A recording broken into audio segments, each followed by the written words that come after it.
The sound of Lex Hughes striking the dry, frozen snow cracked like shattered bone. Elias Thorne pulled the brim of his Stetson low, letting the flakes of the White Death blizzard pile up on the shoulders of his worn cattle-hide duster. In this part of the Montana frontier, winter wasn't a season. It was a death sentence hanging over the heads of the impatient. Broken Spur emerged from the gray mist like a giant demon's rotten tooth. The log cabins huddled together, silent and spooked. Elias reined in his horse in front of the Gilded Horseshoe Saloon. He didn't rush to dismount. A real cowboy always takes 30 seconds to scout the shadows before his boots hit the dirt. On his left hip, a carefully leather-bound copy of the 1881 U.S. Penal Code was tucked into a dedicated saddlebag. On his right, an ivory-handled Colt Peacemaker sat silent in a low-slung holster, ready to spit fire. The dry jingle of the saloon's wind chimes greeted Elias as he stepped inside.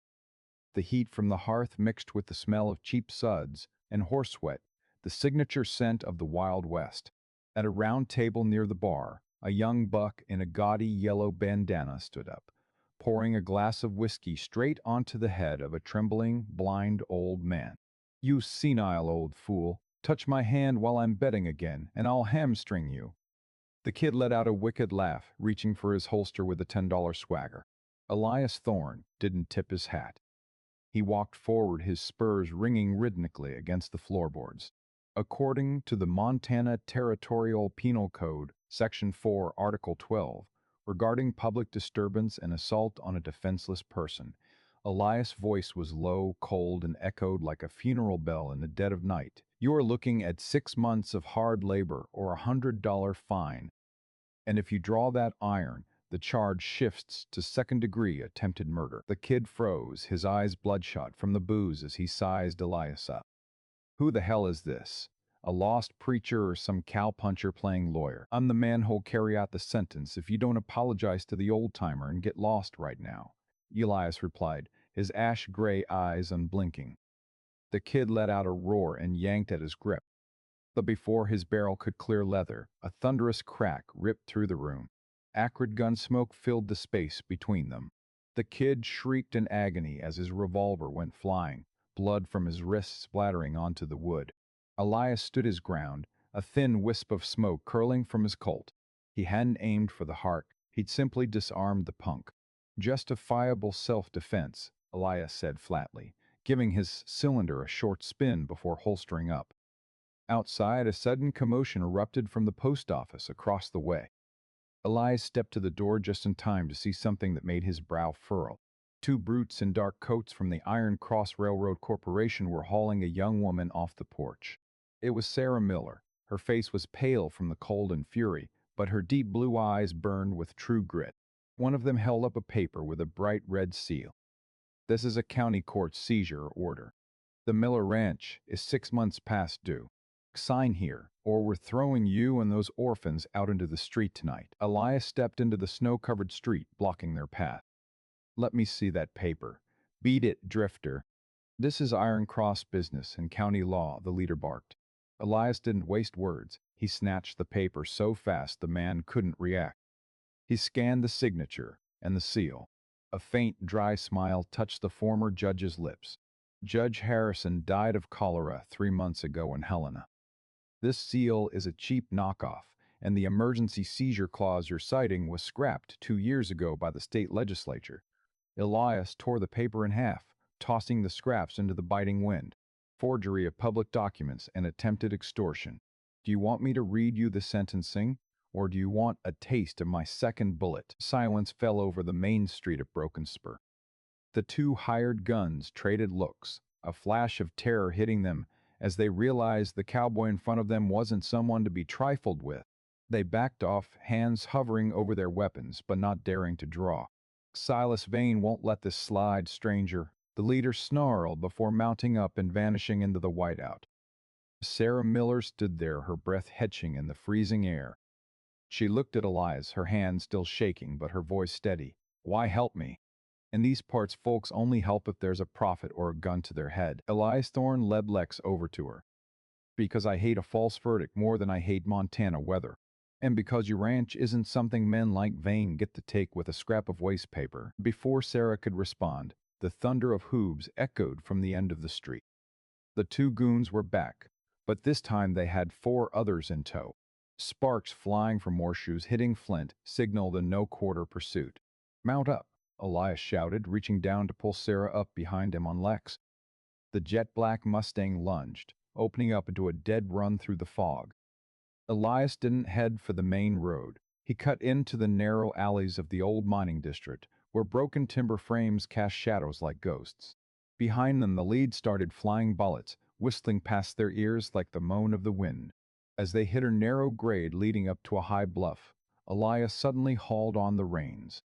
He grabbed the lasso hanging from his saddle, throwing a perfect loop around a rotting timber beam perched precariously on the cliff above. With a sharp tug and Lex's powerful coordination, the massive beam collapsed, bringing down tons of snow and boulders, slamming the door on their pursuers. Lex gave a snort, his breath blooming into thick white plumes in the air, heavy with the stench of sulfur.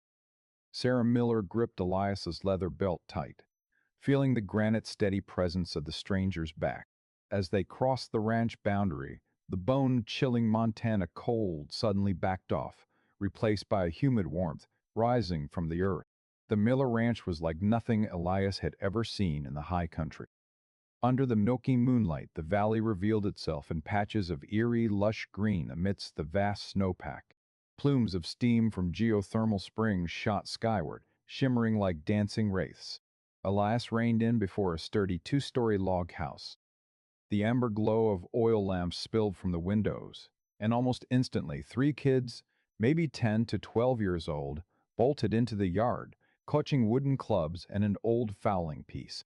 "Stand down, y'all.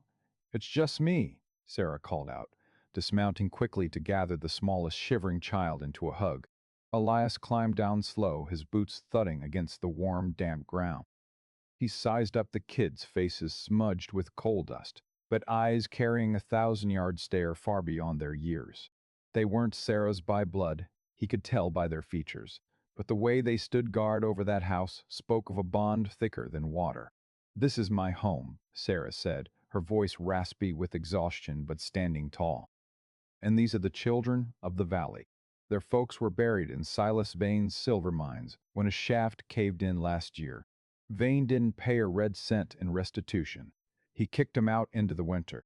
I took 'em in." Elias tipped his hat back, revealing salt and pepper hair and a faint scar running down his temple, battle scars from a bloody courtroom years ago. He stepped toward a bubbling spring right next to the stable. "Geothermal," Elias muttered, a gloved hand brushing the warm water. "This is worth more than gold or silver in Montana. It lets you grow crops and run cattle while the rest of the world is deep frozen. That's why Vane wants it so bad he can taste it." "He wants more than that, Judge," Sarah said, stepping up beside him, her gaze piercing the dark where the Black Mountains loomed. "He calls it Death Spring, to spook the townfolk. But he's been sneaking engineers in here at midnight. I've seen him with massive copper pipes and steam drills." Elias darkened his brow. With the mind of a man who'd handled hundreds of federal land grabs, he started connecting the dots on the Iron Cross Corporation. He's not just looking for steam power to run those silver mines through the winter. He needs a massive heating system for the tunnels. If he takes this valley, he can pipe hot water straight into the mountain's gut, thaw the permafrost, and haul silver 24/7. "You're sitting on a hell of a moneymaker, Sarah." That night, Elias didn't sleep indoors. He rolled out his blankets on the porch, his coat right by his pillow, eyes fixed on the lonesome road into the valley. Sarah brought him a cup of hot lead-piped coffee and sat on the weathered steps. "You said you were a judge," she asked softly, her voice mingling with the stream's rush. "How does a man of the law end up a drifter with a fast hand?" Elias stared into the crackling fire. "The law is a beautiful cathedral, Sarah, but sometimes the devils hide right under the altar. 5 years ago, I sentenced a butcher to hang for murdering a farm family, but he had a brother who was a senator. The night before the hanging, a pardon came through. The next morning, I came home to find my wife and daughter. They weren't breathing anymore." He paused, his breath heavy. "I realized that sometimes, to protect the cathedral, you have to step outside and be the gatekeeper with a gun. I hunted that man across 3 states. I didn't dry gulch him. I read him the verdict I'd written. Then I let the law of the 45 caliber deliver justice. Sarah stayed quiet, resting a thin but strong hand on his arm. A silent understanding passed between two souls put through the ringer by those in power. The next morning, Elias scouted the ranch lines on foot, checking every rock shelf and spring. At a narrow gorge on the west side, he found fresh dirt piles hidden under brush. "Sarah, over here!" Elias barked. When she caught up, she found Elias kneeling by a deep dark shaft lined with professional timber shoring. From deep inside came the stench of sulfur and something else. The smell of rock. Elias lit a lantern and lowered himself in. Sarah followed, heart in her throat. After 10 minutes of squeezing through damp rock, the light hit something that made Sarah scream bloody murder. It was a skeleton, still draped in tattered cowboy duds, but the horror was in the hands pinned to the sulphurous walls by massive steel spikes. Above the skull, someone had used blood, now a crusty black, to scrawl a single word: silence. Thomas. Sarah collapsed, her hands trembling as she touched the wedding band still on the bleached finger bone. "My husband. They told me he fell off a bluff. They never let me see the body." Elias stood, his face turning to cold rolled steel. He inspected the spikes. "This is the calling card of the Snow Ghosts gang. They didn't just kill him, they executed him because he found this tunnel. Look, Sarah." He pointed deeper. The Iron Cross steam drills had breached the rock from the other side of the mountain, ready to tap the valley's main vein.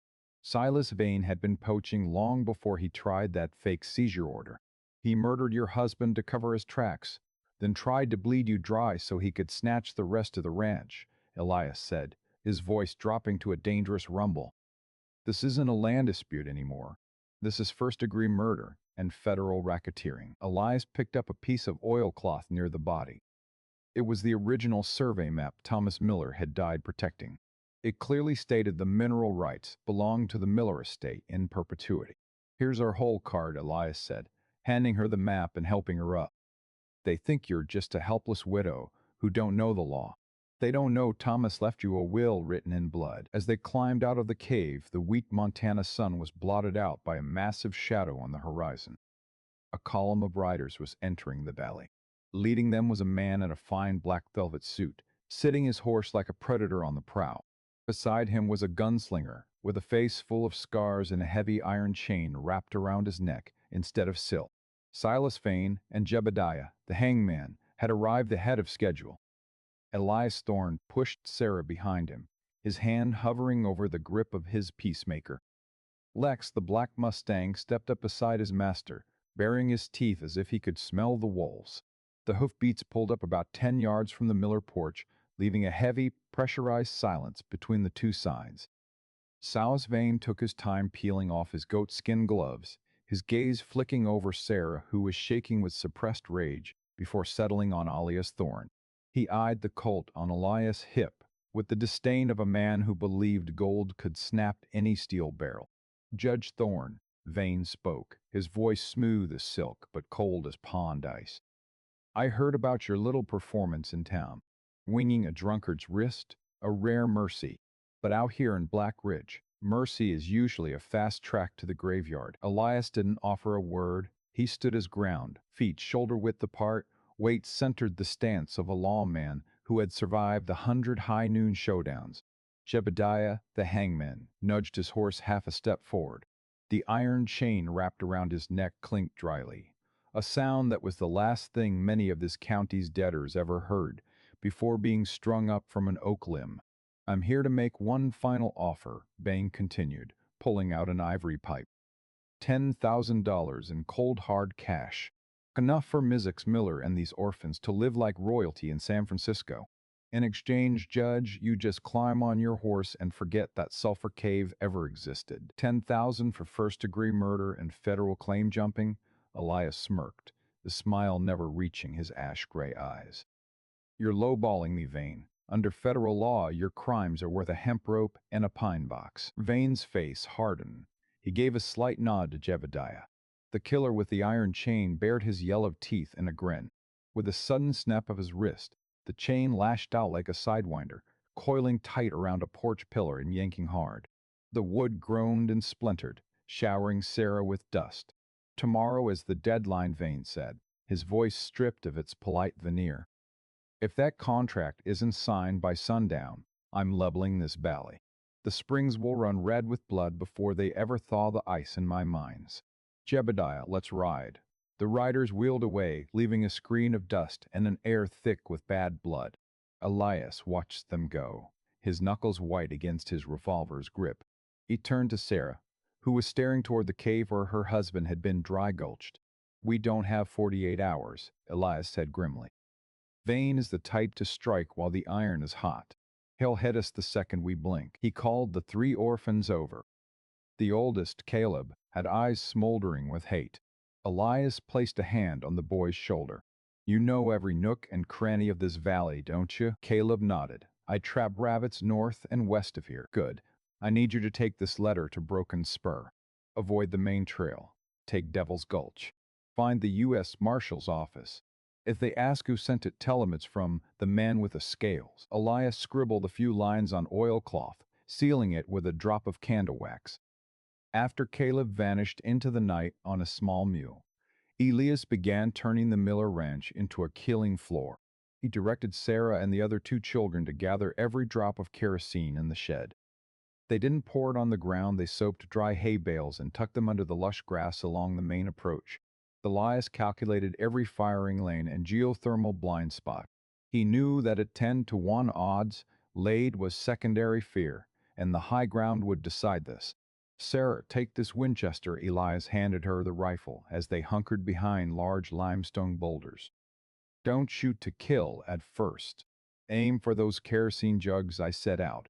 When the fire jumps out of the fog, they'll think they've stepped into the great beyond. Through the night, Elias kept his eyes on the horizon. He taught Sarah how to breathe to keep her aim steady. He spoke of the laws protecting property rights and why a great nation needed boundaries that couldn't be crossed. The law isn't just ink on a page, Sarah, he said as the moon dipped behind black clouds. It's a promise that the big fish can't swallow the small ones without paying the piper. Tonight we're the ones collecting. Just as expected, around 3 in the morning, when the geothermal mist was at its thickest, Lex gave a soft whinny. Elias pressed his ear to the dirt. Thundering hooves. Not 2, but at least 20 riders. Vane had gone all in with the snow ghosts. Shadows began to emerge through the milky white fog. They rode in a V formation, led by Jebediah with his iron chain at the ready. They entered the valley with the cockiness of men who thought they were facing a washed-up judge and a widow. Hold it, Elias whispered, his finger finding the trigger. As the lead scout passed the first hay bale, Elias bellowed, "FR!" Sarah squeezed the trigger. The Winchester round punched through a kerosene jug hanging from a dead limb. A massive explosion lit the sky, illuminating the terrified faces of the hired guns. Instantly, the hay bales on the ground caught, creating a wall of fire that cut their formation in half. Elias stood tall from behind the rock. His Colt Peacemaker began to bark. Every shot was a verdict. One man tumbled from his saddle. 2 more took lead in the legs. The screaming of horses and men mingled with the roar of the geothermal vents, creating a scene of absolute bedlam. Jebediah roared, spurring his horse through the flames, his iron chain whipping wildly toward Elias. Elias ducked and rolled, the chain grazing his cheek and leaving a jagged trail of blood. He didn't fire back immediately. He wanted this man to face the justice of the land. Elias bolted back toward the sulfur cave. Jebediah gave chase, the sound of the chain dragging over stone sounding like a death rattle. When they reached the mouth of the cave, where the steam vents were screaming at their peak due to the charges Elias had set, he spun around. Jebediah, do you know your crimes? Elias shouted over the roar of the steam. My only crime is not having you on the end of a rope yet, you old fossil. Jebediah swung, but this time Elias didn't dodge. He used the barrel of his Colt to parry the chain, simultaneously firing a shot into the rock shelf above Jebediah's head. It was the structural weak point he'd scouted. A massive limestone slab collapsed, bringing down tons of hot mud. Jebediah scrambled back in a panic, but his iron chain had snagged in a rock fissure. His horse reared in terror, jerking the chain back and looping it tight around its master's throat. In a desperate struggle to break free, Jebediah slipped, falling into a boiling geothermal vent right below. His scream rang out and then went silent beneath the choking sulfur smoke. The man who lived by the noose died by his own weapon and his own brutality. Outside the ranch, the fight raged on, but Jebediah's disappearance and Sarah's fierce stand had broken the snow ghost's spirit. Right then, from the direction of Devil's Gulch, the unmistakable blast of a U.S. Marshal's horn tore through the night. Caleb had made it. The Federal cavalry, badges glinting in the firelight, came charging in like a storm of justice. Vane's survivors threw down their irons in a hurry. Elias stepped out of the mist, his duster torn, face covered in blood and soot, but his eyes still burning with hard iron resolve.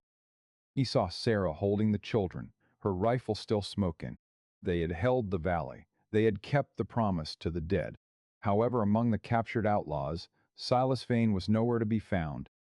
The old fox had skedaddled the moment things turned south. Elias looked toward Vane's manor atop Black Ridge, where a single light still flickered. The embers from the hay bales began to die down, leaving streaks of oily black smoke crawling over the slushy snow. Elias Thorne didn't stick around to soak in a fleeting victory or wait for a pat on the back from the Federal cavalry that had just swarmed in. He thumbed shiny lead slugs into the cylinder of his Colt, the dry click-clack echoing through the stillness of dawn. His eyes were fixed on the peak of Black Ridge, where Silas Vane's manor loomed like a gray stone fortress, completely cut off from the chaos in the valley below. "Elias, where are you going?" Sarah called out, clutching Caleb, who had just made it back. "A sentence only sticks once the mastermind is in irons, Sarah," Elias replied without looking back. "Vane isn't the type to sit pretty and wait for a knock on the door. He'll burn the evidence, or worse, grease some palms to buy a ticket across the northern border." He spurred Lex into a gallop. The Mustang seemed to sense the stakes, taking long, powerful strides across steep slopes choked with mud and ice. As Elias approached the manor's main gates, he saw wooden crates being scrambled onto a luxury four-wheel coach. Silas Vane stood there, his black velvet suit now caked in grime, his face twisted with a mix of fury and fright. He was barking orders at the driver, brandishing a silver-plated sidearm. "Hold it right there, Vane, by the authority of federal law and Montana property rights," Elias bellowed, reining in 10 yards from the coach. Vane spun around, his silver barrel shaking as it leveled at Elias. "Law? You talk to me about the law after you just roasted my men alive? You're nothing but a hired gun with a vintage judge's badge. I didn't hire anyone to dry gulch Sarah Miller's husband. I didn't use forged paper to strong-arm land from orphans." Elias dismounted, taking slow, deliberate steps toward his mark. "I'm the man holding the scales, Vane. And today your side is heavy with blood and greed." Vane let out a jagged, desperate laugh. "Blood is the grease for the wheels of progress. The railroad needs water. The mines need heat. I only did what was necessary to build the state. You built it on the backs of honest folk. That ain't progress. That's a hanging offense." Elias stopped, his hand hanging loose near his holster. "Drop the iron. There's a courtroom waiting for you in Broken Spur. Don't make me play the Undertaker right here." Silence swallowed the peak of Black Ridge. The wind whistled through the rocks like the moans of the souls lost to the Iron Cross Corporation. Vane looked around, realizing his last few gunmen had either skedaddled or been pinched. He looked down at his silver pistol, the symbol of his status, then back into Elias's unblinking gray eyes. He knew he couldn't outdraw this man. In a final act of bottom-barrel cowardice, Vane suddenly swung his gun toward the coach, which was packed with the gunpowder he'd intended to use to blow the tunnels if cornered. "If I can't have the valley, no one can." Crack! Elias' shot barked before Vane's finger could even twitch. The bullet punched through Vane's right shoulder, sending the silver pistol flying into the dark abyss at the cliffside. Vane crumpled into the snow, howling in pain. Elias walked up, stone-faced, and pulled out a pair of cold steel bracelets. "Silas Vane, you're under arrest for murder, fraud, and attempted sabotage of federal property." Elias read the charges with the ironclad authority of a judge on the bench. "You have the right to remain silent, but everything you say from here on out is going to be used against you in a court of law. 3 days later, Broken Spur saw something it'd never seen in its wild history. A circuit court was set up right in the lobby of the town's biggest hotel. Elias Thorne didn't sit in the judge's chair. He stood as a witness, wearing his buckskins cleaned up, but still carrying the scars of the scrap. The man on the bench was a federal judge rushed in from Helena. Sarah Miller took the stand, clutching the original survey of Warm Breath Valley and Thomas Miller's will. As she spoke of her husband's death and her fight for the orphans, the room went so quiet you could hear the snow tapping against the glass. The rule of law wasn't some high-flown concept anymore. It was alive in every word and every scrap of proof Elias had painstakingly rounded up. Silas Bain, sitting in a makeshift iron cage, kept his head low, all the high and mighty swagger of a railroad tycoon gone. The verdict came down at sunset. Total seizure of Iron Cross assets in Blackridge to pay back the victims, and life at a federal rock pile for Vane. As the crowd cleared out, Sarah found Elias standing by Lex at the edge of town. The sunset painted the distant mountains a deep crimson, a sight both grand and lonesome. "You're really moving on?" Sarah asked, her eyes catching the dying light. "The valley is coming back to life. The kids need a teacher like you. I need a friend." Elias looked toward the Miller Ranch, where the steam plume still stood tall, a symbol of grit and justice. He touched the nick on his cheek. "I've spent too much time hunting devils, Sarah. Sometimes I forget how to live with the angels," Elias said, his voice carrying the weight of the high plains. "But seeing you and those kids safe, seeing the law finally stick the landing here, it's given me back a piece of my soul I thought was gone for good." He pulled a leather-bound penal code from his saddlebag and handed it to her. "Keep this. Teach those kids that lead can hold a piece of dirt, but book learning and the law are what hold the future." "Will you come back?" Sarah asked, her voice hitching. Elias swung up into the saddle. He adjusted his bold red bandana and looked south, where new horizons were calling. "I'm a cowpuncher at heart, Sarah. I go where the herd of justice needs a trail boss. But I promise you, when spring rolls around and those hot springs melt the last of the ice on Black Ridge, I'll find my way back to see if that schoolhouse of yours is standing." Elias Thorne gave a whistle, and Lex opened up into a long stride toward the horizon. Sarah stood there, on land bought with blood and tears, but now green with hope.